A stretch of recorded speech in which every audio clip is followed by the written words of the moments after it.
Hello students. In previous lecture I have taught you all about the concept of resistance and electrical conductivity. Okay, today we will discuss a new topic, that is Ohm's law. Ohm's law. Today we will discuss about the new topic, that is Ohm's law. It is an important topic for examination point of view. Okay, the set of question has been asked in board exam related to Ohm's law. Okay students, देखिए Ohm's law के बारे में अगर discussion किया जाए तो क्या है Ohm's law? What do you mean by Ohm's law? What is the concept of Ohm's law? Okay, देखिए students, German scientist George Simon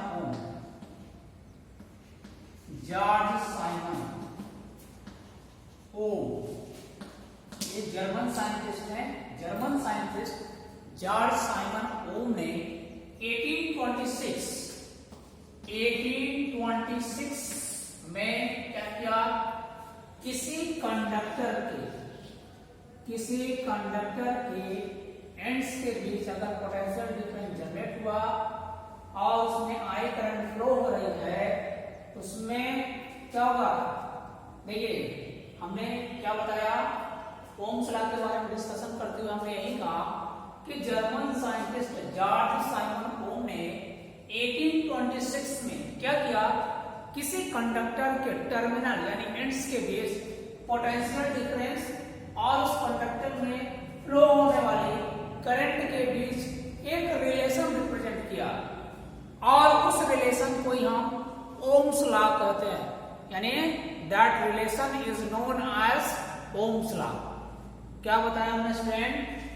German scientist George Simon Ohm in 1826 has expressed a relation between the potential difference between the terminals of a conductor and current flowing through the conductor.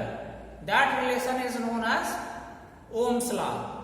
अब देखिए student, according to Ohm's law, Ohm's law यही कहते हैं, according to Ohm's law क्या होता है? Ohms ने ये स्टेट किया कि if there is no change in the physical state of the conductor, किसी कंडक्टर की फिजिकल स्टेट का मतलब क्या? जैसे टेम्परेचर हो गया, टेम्परेचर है ना, temperature, pressure, volume etcetera.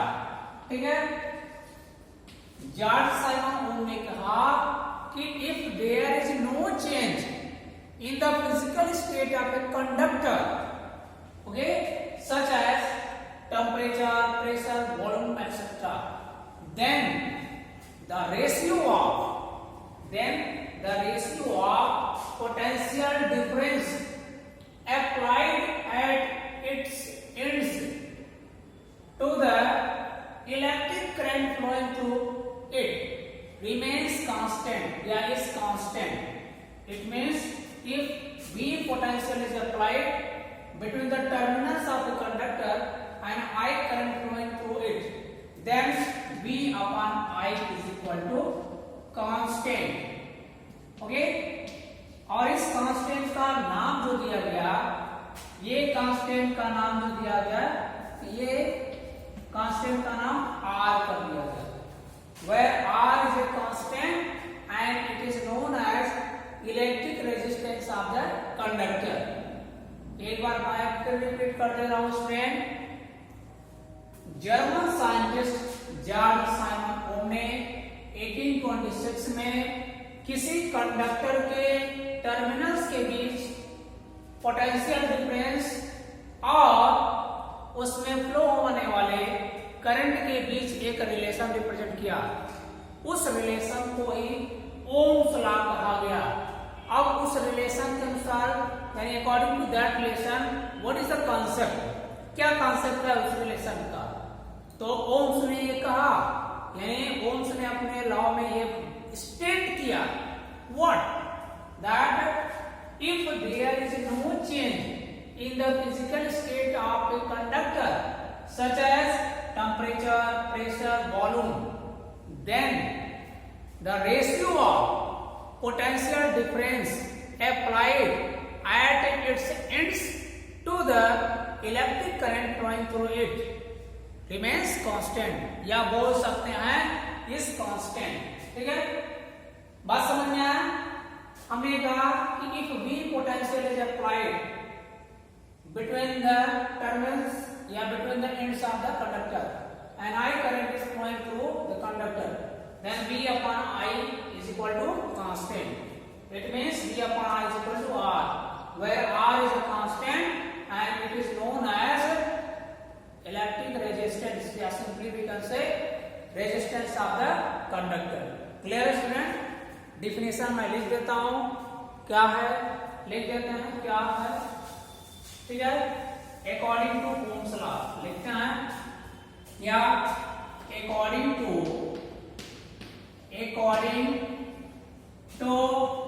Ohm's law, Ohm's law क्या student, according to Ohm's law, if there is no change, if there is no change in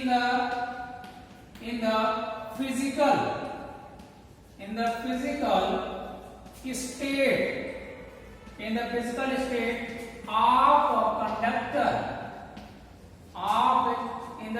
if there is no change in physical state, bracket में लिख सकते हैं such as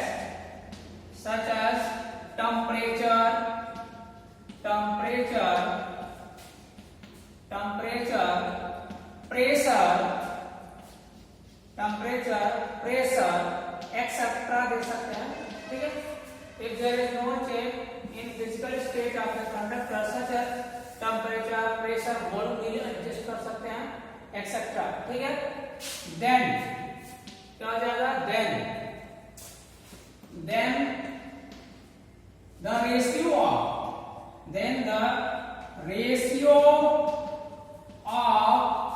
potential difference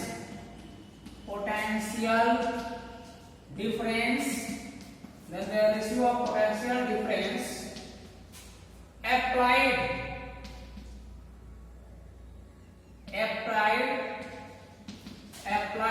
at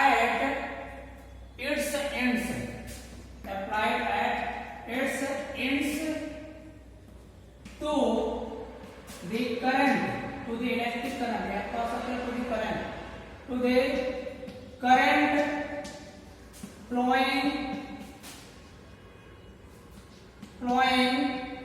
through it, that is constant। ये क्या statement of Ohm's law. Ohm's law में हमने क्या बताया, if there is no change in physical state of a conductor such as temperature, pressure, volume etcetera, then the ratio of potential difference applied at its ends to the current flowing through it। यहाँ आप कहना चाह सकते हैं, कह सकते हैं electric current to the electric current flowing through it. आप अगर वैसे लिखना चाहते हैं तो लिख सकते हैं टू द इलेक्ट्रिक करंट, ठीक है, flowing through it is constant. अब क्या, एक कंडक्टर हमने ले लिया, ठीक है, एक कंडक्टर लिया, इसके एंड्स का कनेक्शन हम क्या कर दिया, बैटरी से कर दिया। ये पॉजिटिव, ये नेगेटिव, करंट का फ्लो यहां से स्टार्ट हो गया, ये करंट आई फ्लो हो रही है और इसके एंड्स के बीच जो पोटेंशियल डिफरेंस जनरेट हुआ है वो भी है। यही कह दिया जाए, if V be the potential difference potential, if we with the potential difference applied between the ends of conductor, between the ends of the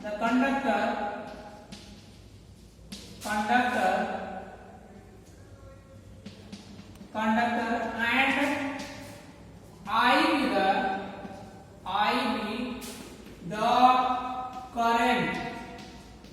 current flowing through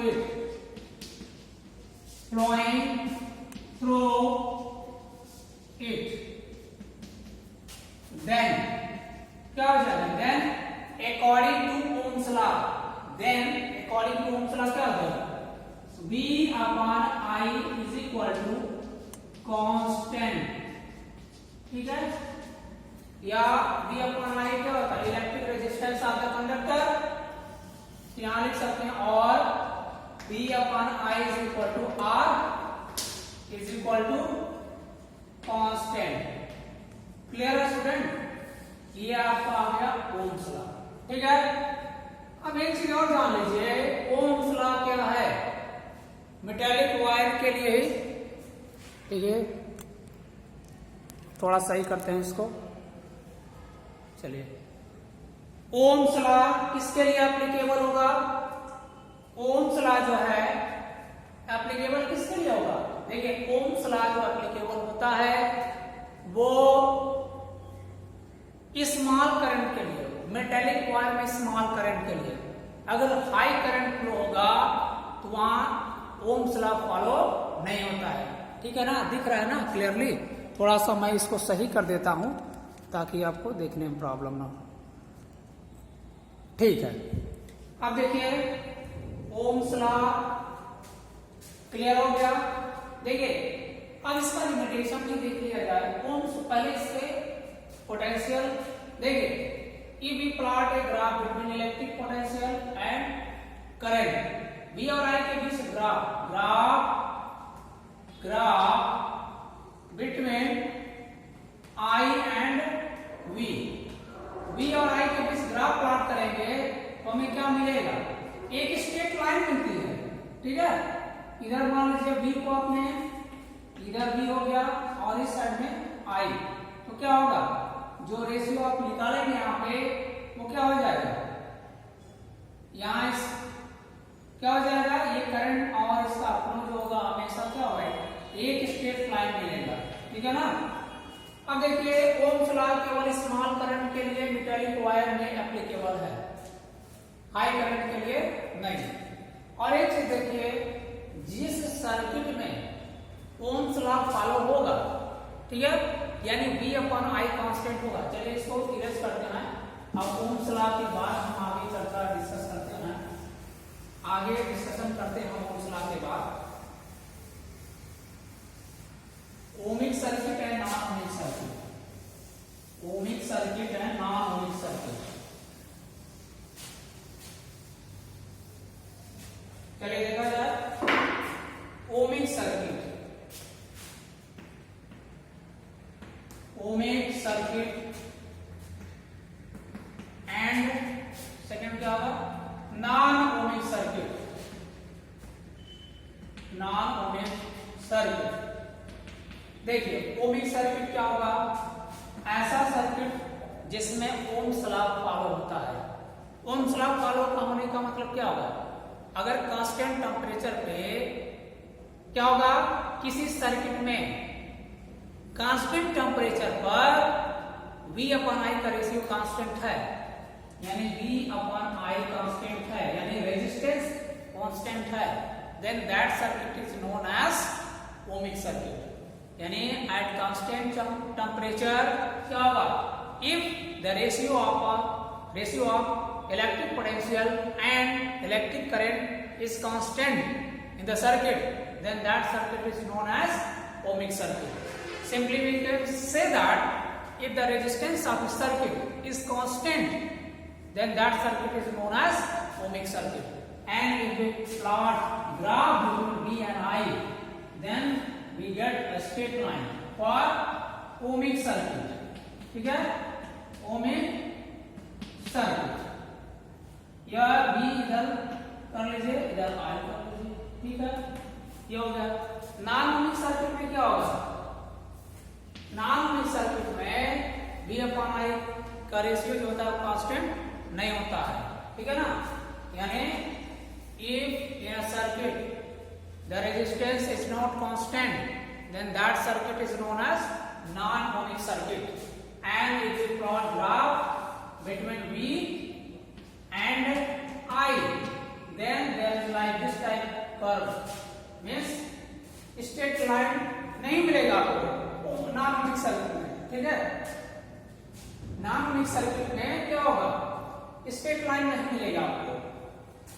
अब नॉन-ohmic सर्किट के कौन कौन से एग्जांपल, जैसे देखिए पीएन जंक्शन आपको आगे पढ़ाएंगे, ट्रांजिस्टर पढ़ाएंगे, थर्मिस्टर होता है, डायोड वाल, ट्रायोड वाल, ये सब जो होते हैं नॉन-ohmic सर्किट के एग्जांपल हैं. ठीक है ना, तो आगे जब हम पढ़ेंगे जैसे ट्रांजिस्टर बताया जाएगा. ठीक है ना, और जो है रेक्टिफायर्स बताया जाएगा, ट्रांजिस्टर, रेक्टिफायर्स, पीएन जंक्शन, ये सब के सब क्या होते हैं? नॉन-ohmic सर्किट के एग्जांपल हैं. और प्योर मेटल जो होता है, प्योर कंडक्टर जो होता है, वो फॉर स्मॉल करंट क्या होगा? ohmic सर्किट को फॉलो करेगा. यानी pure circuit, pure conductor, pure metal के लिए क्या होगा? ओम्स लॉ एप्लीकेबल है. ठीक है, फॉर स्मॉल करंट हम इसे फंडामेंटल लॉ नहीं बोल सकते हैं. ठीक है, अब यहां देखिए नॉन-ohmic सर्किट ये हो गया जिसमें V अपॉन I का रेशियो कांस्टेंट नहीं होगा. दैट इज और दिस R इज क्या होगा? Not constant. कांस्टेंट फॉर नॉन-ohmic सर्किट. देखिए बढ़ता बढ़ता जा रहा है, कर्व टाइप का मिलेगा कुछ भी. अब इसी में से एक डायनेमिक रेजिस्टेंस आता है. डायनेमिक रेजिस्टेंस क्या होगा? डायनेमिक रेजिस्टेंस, डायनेमिक रेजिस्टेंस की अगर बात करें हम, क्या होगा डायनेमिक रेजिस्टेंस? देखिए अगर किसी नॉन-ohmic सर्किट में फॉर स्मॉल चेंज, पोटेंशियल में स्मॉल चेंज किया जाए, ठीक है ना, पोटेंशियल में स्मॉल चेंज किया जाएगा तो करंट में भी स्मॉल चेंजिंग मिलेगा. मान लीजिए डेल्टा I, पोटेंशियल में डेल्टा V का चेंजिंग किया गया तो करंट में जो चेंजिंग मिला वो डेल्टा I का मिला. ठीक है ना, ये चेंजिंग जो है सब डेल्टा I का मिलेगा. तो यहाँ पे यानी नॉन-ohmic सर्किट में for small change in potential difference, that is delta V, there is a small change in electric current and then small change क्या electric current delta I, then the ratio of delta V upon delta I is known as dynamic resistance. ठीक है ना, ये हो गया dynamic resistance का formula. Clear है ना स्टूडेंट? तो आज के लेक्चर में हमने क्या बताया आपको? ओम्स लॉ के बारे में बताया, ohmic सर्किट, नॉन-ohmic सर्किट और ग्राफ कैसे प्लॉट होगा, ये सब चीजों के बारे में डिस्कस किया हमने. नेक्स्ट लेक्चर में हम क्या बताएंगे आपको? इस स्पेसिफिक रेजिस्टेंस के बारे में बताएंगे. उसके बाद ओम्स लॉ को हम क्या करेंगे? ड्रिफ्ट वेलोसिटी के टर्म को लेकर के प्रूव करेंगे. ओम्स लॉ को जो है डिराइव करेंगे. ठीक है, तो उसके पहले हम स्पेसिफिक रेजिस्टेंस को बताएंगे जो कि मैं नेक्स्ट लेक्चर में आपको डिस्कस करूंगा. Okay students.